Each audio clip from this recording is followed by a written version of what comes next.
Welcome back to America Right Now. I'm Tom Basile. Cyber criminals worldwide are ramping up their attacks on the United States, targeting our education and research sectors, social media companies, and virtually everything in between, seemingly with ease. This, folks, is a war that is going on information, your information, and it gets little attention. For an update on the latest in this fight and how we can protect our privacy and our national security against these adversaries, joining us now, retired FBI supervisory special agent and author of The Secret to Cybersecurity, Scott Augenbaum, and also with us, the CEO of HoloSail Technologies and cybersecurity expert, Johnny Walker. Both of you, welcome. Big topic here. Johnny, I want to start with you. Over the past month, some 26 billion personal records have been exposed online, according to Cyber News. Talk to us about who's doing this.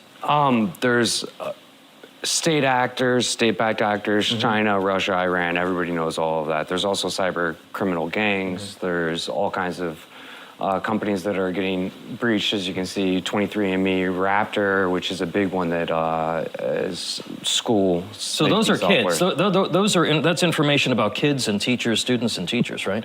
Yes. So Raptor does a lot of things, but their number one thing is active shooter threat response, as well as attendance. They work with third parties that can identify people that are armed, that are on school campuses, et cetera. So, but this is Scott, we've gone way beyond now. The guy in his basement who's just kind of like hacking away at a computer. FBI Director Christopher Wray recently highlighted the ongoing threats for cyber from the Chinese government. Take a look at this. China's hackers are positioning on American infrastructure in preparation to wreak havoc and cause real-world harm to American citizens and communities if and when China decides the time has come to strike.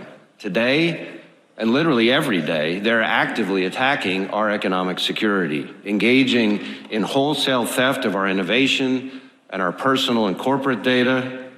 Nor is cyber the only PRC threat we face. Scott, so what are we doing about this? And why isn't the media talking about it more? I listened to that, and I'm going to go back in time. I was telling that same message in 2012 to Fortune 500 companies, and they all said, hey, that's not going to happen to me. I retire in 2018 from the FBI. I had an unbelievable 30-year career, majority of my time spent on the investigation of cybercrime. I thought we were in ground zero in 2018, but the cybercrime problem has gotten out of control, and we keep spending more and more money on so-called technology solutions that are going to save the day, but we're not taking the threat seriously. We don't have a cyber secure mindset, and we keep throwing money at the problem going, hey, when is this going to go away? We need to wake up. Yeah, absolutely. Johnny, they're coming after the kids' personal data, as we just mentioned, and I don't hear the White House talking about this. I hear a lot of restating the problem by the FBI, but what should we be doing to actually try to protect our privacy? Because this is an information war. I couldn't agree more with the previous statement. We are in a revolving door. There are ways to fix this. Right now, the reason why it is open season is because all these softwares, we'll use Raptor, for example. There's 400 plus school software systems that all signed a pledge to protect student data. Right. They were the only one with SOC 2 certification, and our other guys can explain. That's banking compliance security. Right. Yeah, these people walked right in. There is a way to protect this. It's called decentralized data. Decentralized data. So right now, we have all of this data is being what is called centralized, encrypted, put into storage and transit centralized. The only thing that's decentralized is blockchain. There is a way, we've developed a way, that you can actually run AI models. ChatGPT has a leak every day. Big companies have been stung. Samsung got stung by using ChatGPT. Their open source code got leaked all over the place.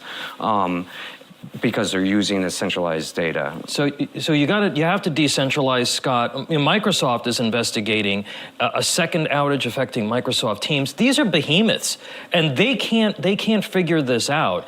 we're so far behind the 8 ball. How do people protect themselves at this point? Well, let me just go back into time because we're looking for the government to solve this problem.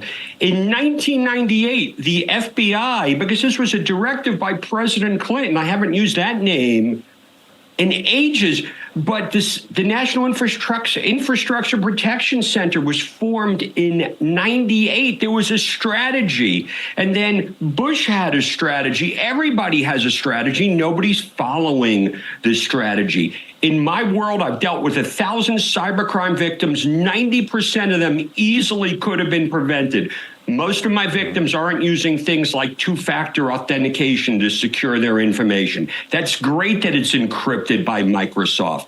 People don't need to hack into Microsoft. They're hacking into the end user. We're looking at account compromises that are causing the theft of data. Social engineering is the #1 tool in the cyber criminals tool belt, and it's been that way for years. And my big question that I pose to everyone, and especially the tech companies and the Fortune 500 companies, if 90% of this easily can be prevented by changing the way we're looking at the problem, what in the world are we still doing? Well, we got to continue to follow this because it literally is happening now every day. And it's happening in companies that we all use every day, and it's our information that is being attacked here. Scott Augenbaum and Johnny Walker, thank you so much for being with us. We appreciate you.